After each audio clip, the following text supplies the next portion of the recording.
Yeah, man, it's back to the grind.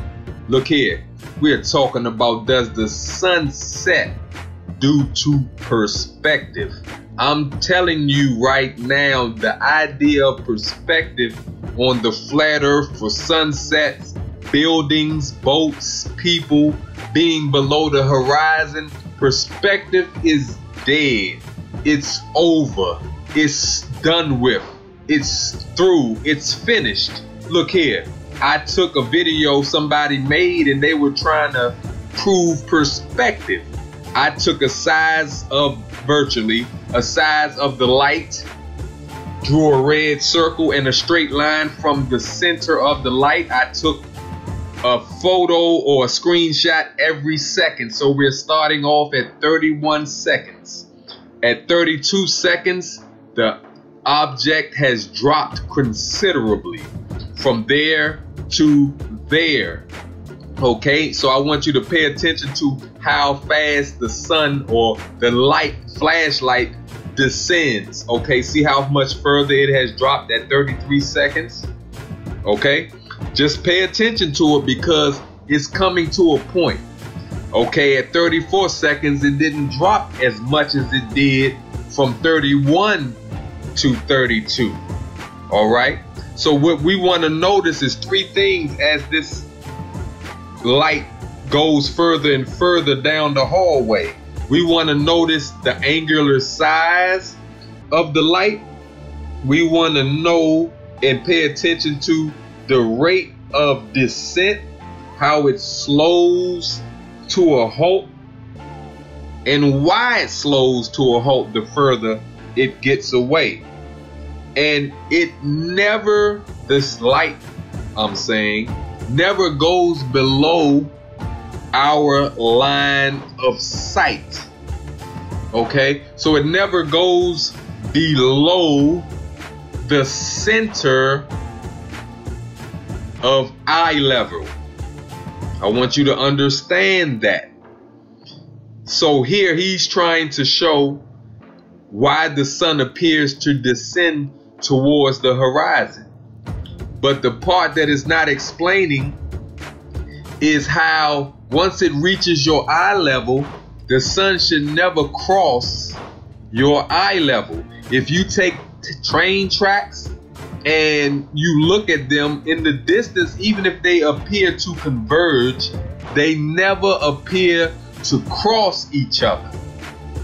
Therefore, the horizon and the sun should never cross each other, because if the sun is moving parallel above your line or your eye level, right?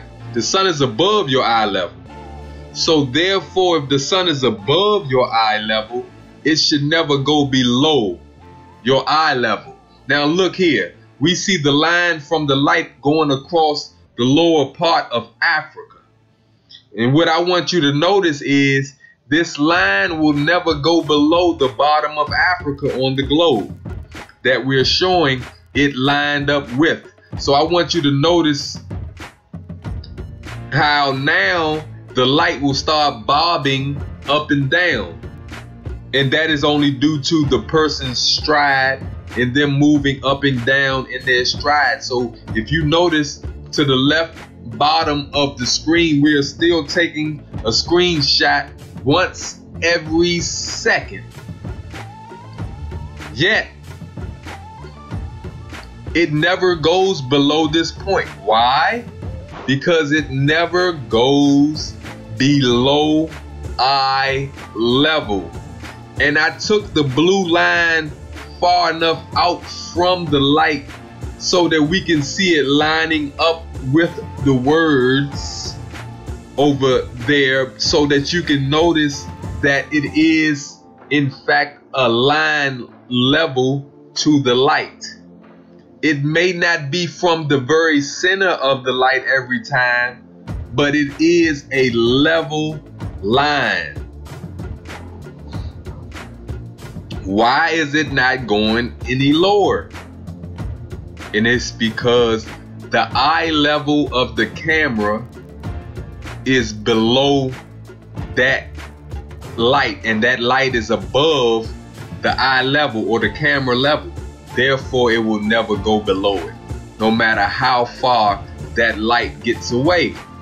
So even though halfway down the hallway that light was at the bottom of Africa, it never got any lower. Do you understand what I'm trying to tell you? Do you comprehend what I'm trying to get across to you? Do you not understand the words that are coming out of my mouth? Oh, I know you better than that, man. I know you have some level of critical thinking with you. I would hope. So let's not be biased. I mean, we're all of us to some degree of this bias. But let's try to be more objective with our views. Look how high the line looks now. His bob is creating a great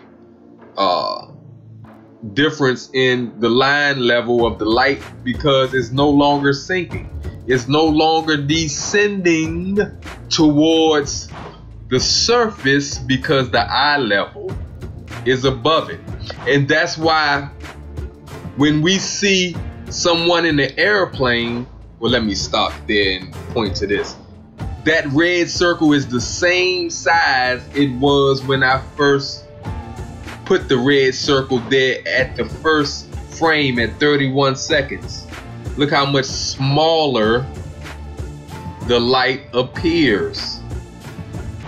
Ah, man, we don't see that with the sun, do we? Look at that. Same size circle, different size or angular size with the light because of the distance. But back to my point with the airplane looking at the sun. The sun is above the airplane on the flat earth, right? But yet we can see that clearly, that the sun is below the clouds, that the plane is above. So your eye level being at 35,000 feet, the sun should never be below that. However, it is. Flat Earth perspective is dead.